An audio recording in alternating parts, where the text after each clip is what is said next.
horror allows you to mix with comedy and fantasy and supernatural. It allows you to bend it. So I mean, bingo hell. I mean, just in the title, it's like, come on.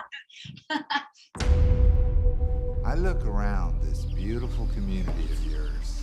You know what I see?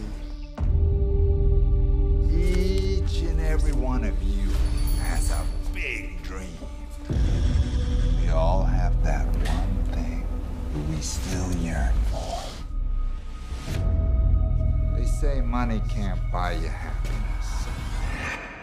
I disagree. So I was just talking to Miss Caldwell a little bit ago, and she's just the sweetest. And she was talking about how you, Gigi, were just so excited on set to show everyone the shots that you just did, which leads me to my first question about how you went about creating the visual language of the film, the way that the camera just moves around the characters, the sounds come in, and it all perfectly kind of reflects the psychological state of the characters and us as we're watching it. Oh, definitely. So cool you got to talk to Elle Scott. She's great. She's really great. Definitely at the end of the film too, she went full. She gets her moment. Full for sure. grandma power, right?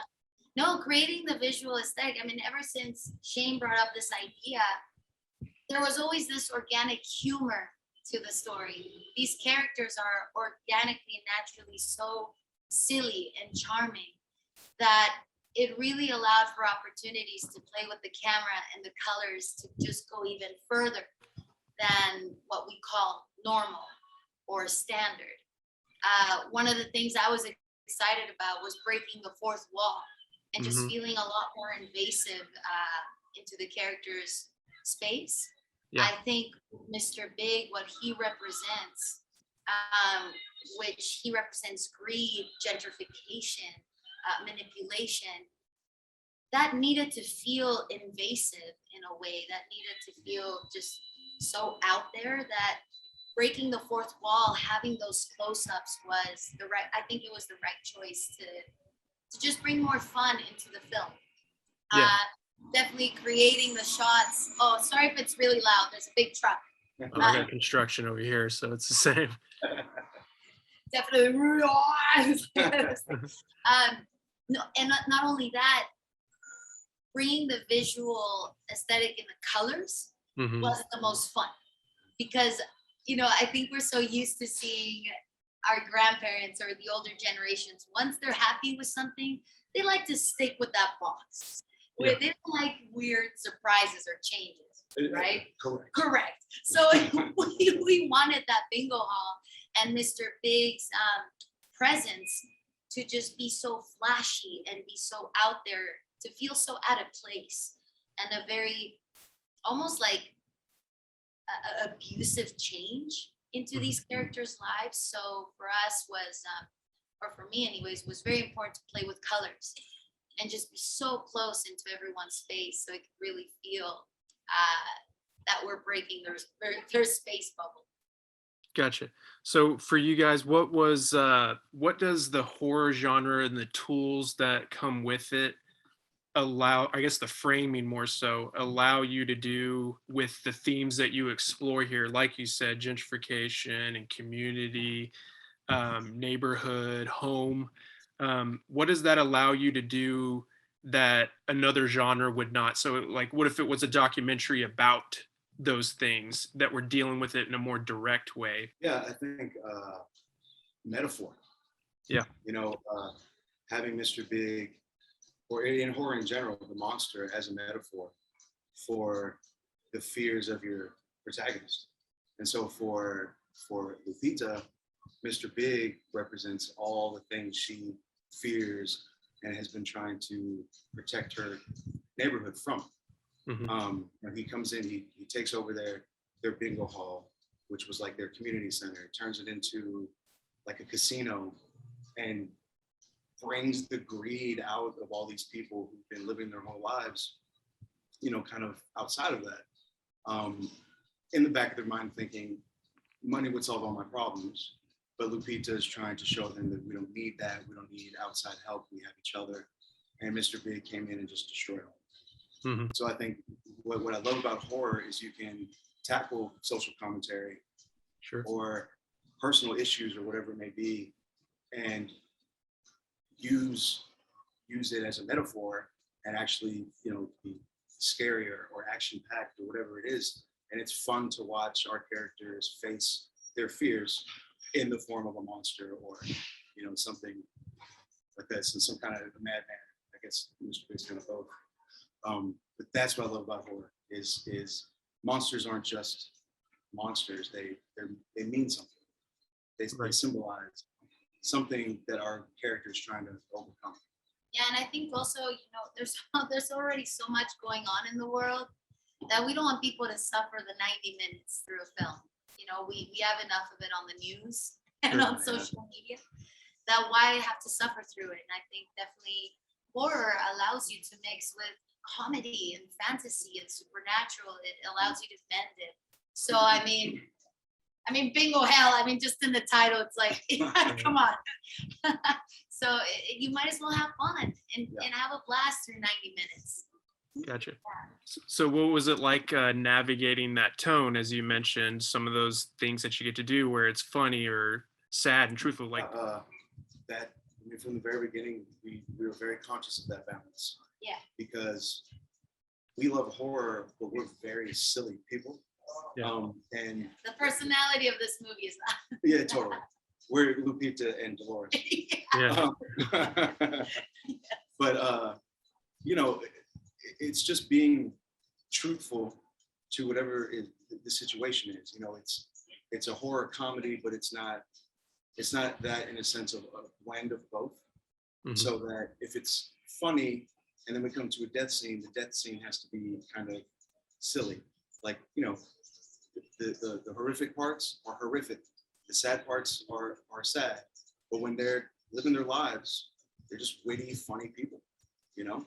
And it wasn't really that we're writing jokes. It's that we're realizing these characters as real people and just imagining what it would be like for them if they've known each other for 50 years. How would they talk to each other? I mean, how do we all talk to our best friends? We are ridiculous with each other. You know, we have all these little inside jokes, Mm-hmm. talk shit most of the time, where if you go to a family reunion, there's laughter. And it's just because, you know, people are funny. And especially and to me, the funniest person I know is you know, my grandparents. And just sitting with them for a while and just letting them go nuts because they're way past giving a fuck. You know, I just love the balance that I saw, which the music, the score helped so much to kind of, you know, let us know that, you know, this moment is, you know,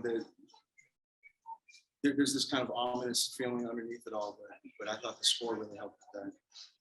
But yeah, man, the balance of humor and horror from the very beginning, we were very, very conscious of it. Because we wanted to make a horror movie with all these heavy issues. But like she said, the news, I mean, the world is we need to have some fun too. Yeah. You know? And so we absolutely didn't want this movie to be real somber and dark. It have its moments when it called for it, but you know, we want a fun, entertaining movie that we can escape with and not be reminded of how much everything sucks right now. Yeah. So how did you know that those moments of horror were clicking and working on set when you didn't have the score there to support you? Yeah, I mean, this question kind of follows up to even add more to what Shane said. A lot of this balance, like when to be horrific, when to be funny, because we did a balance of quite a few things. At the end of the day, it all really worked well with these type of actors. These actors have been working for so long. We've seen them in so many things. They're so seasoned that they really are not just so talented, but they have such a beautiful understanding and perspective on how to approach a situation on the script. I even remember Elle Scott, you know, she would be so sassy with all the humor scenes. Mm-hmm. But when it came to that, I guess you could call it breakup scene with Lupita, that is very emotional. I remember Elle Scott really breaking down that scene and wanting to really approach it as real as possible so people can relate. I think it's easy to just pretend to be sad, pretend to be scared. But these actors, even in the horror moments when Clarence is in the auto shop, Yeah. you know, he really put himself in this fantasy of having money. He really put himself in this self-destructive setting that he's drinking motor oil. These actors really go there. So Yeah. for myself as a director, makes my job really easy. Yeah. That particular scene, I couldn't imagine him just taking in all that blood right there in his face. And I then, mean, yeah. the motor oil was just sugar-free honey or Yeah. maple syrup. So, you know, God, I yeah. might rather drink motor oil. Right? So he really put himself in that mindset the whole time. But at the same time, all these actors had fun. So that's my responsibility too, is for them to want to work on this film. And definitely, I can tell that they had a blast. There's a scene that I brought up to Miss Caldwell that I really loved, and it's her introduction scene where she's having that argument with her daughter-in-law, and I just loved that they were having this, they were at each other's throats, but Dolores could just turn on a dime and go from 100 to 0 by just saying, come on, your mom wants you in the car, after they just like were in this like really heated argument. And it just kind of shows you the family dynamic that they have. And I could just see the history beyond what we see on the screen. And so I'm curious about how the conversations that you were having with each other in terms of crafting these characters and fleshing them out, and then how far do you need to go back to feel like the history can be felt within the time that we have with them in this 90-minute movie? Yeah, I think that for us was really important to create situations that we either know somebody has something like that, or we have experienced it. We wanted, because Bingo Hell is such an out there movie.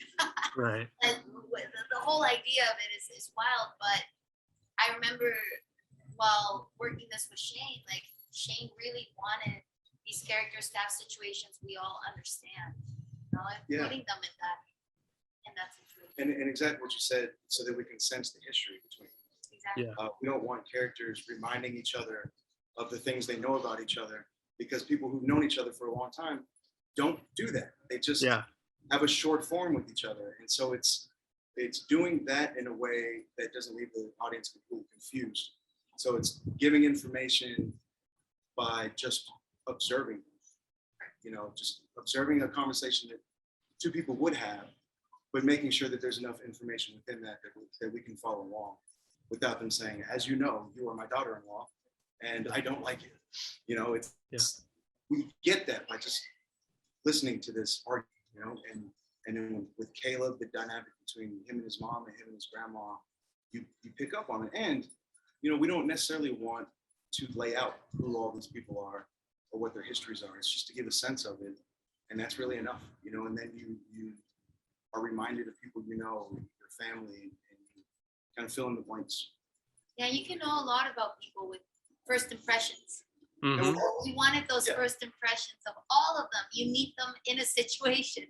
You know, you see Lupita the first time being like, oh, you're getting old, girl. Then you meet, you know, Morris and Yolanda with her salon falling apart. Yeah. Then we meet, you know, Elle Scott's character with Raquel and Caleb, a family that's falling apart. We made sure all of them are already in a situation you can just visually see and just understand without having to be told 3 years ago, you know.